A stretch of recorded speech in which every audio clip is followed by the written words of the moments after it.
So yun, what's up mga tropa, nandito tayo ngayon sa mga trapline at balik ulit tayo sa pagbablog. Ito yung kasalukuyang kapihan sa ngayon, no? So mga tropa, pag natapos yan ay lilipat yan sa taas at yan sa likod ko mga tropa. Ito yung trapline mga tropa, no? So pagkagabi sobrang dami ng tao dito, halos mapupuno.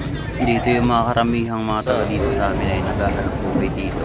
So makikita nyo yung video dyan mga tropa, sobrang dami ng tao pagkagabi. Makakabili ka ng mga murang isda dito lalo na sa madaling araw at sa gabi.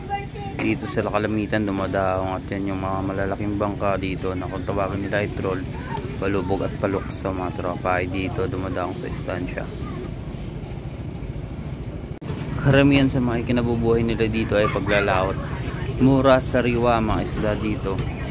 At kung marami kang kakilala ay siyempre libre na yung mga pang ulam mo dito kasi kung makakahingi sa kanila ibibigyan nila ng mga tropa mo.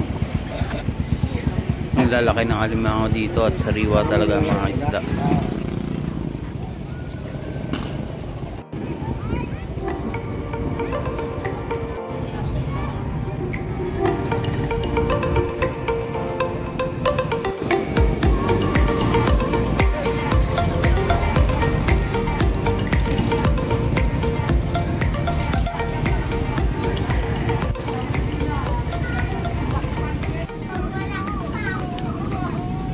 Presko at napakasariwa ng hangin.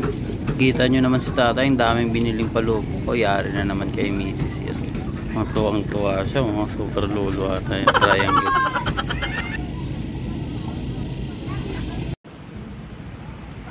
Hindi birang trabaho sa laot, kaya minsan hindi maiiwasan na aksidente kagaya sa video na to. So sobrang bilis ng takbo ng bote na tayo bumagat sa bangka, buti na lang ay walang may nasaktan ng mga tropa. At ito yung actual na video na nakuha na. Ano pag video? Itong PC ka, go?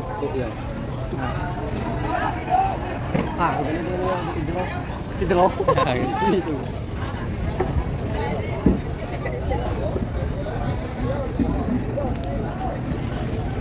Ay nga, ano tulo? Dati kaya ano, kaya tungka kaya ano. Ay hindi na tayo punggan niya, hindi na nalalayan ng pundo, laboy. Ah, ito oh. Wala pong gulo ito. Oo, sige. Oo, sige ano. Huwag kapigil.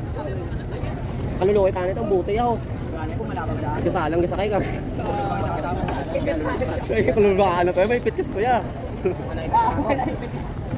Gasalang sa buti. Oo. Malaway na lusbot. May kagapas na ako. Nari pag nahulog ko ka, gaginakag. Ito yung patuway ngod. Ah, nagdong ba sila? Ano, ano? Nagdagid ako. Oo.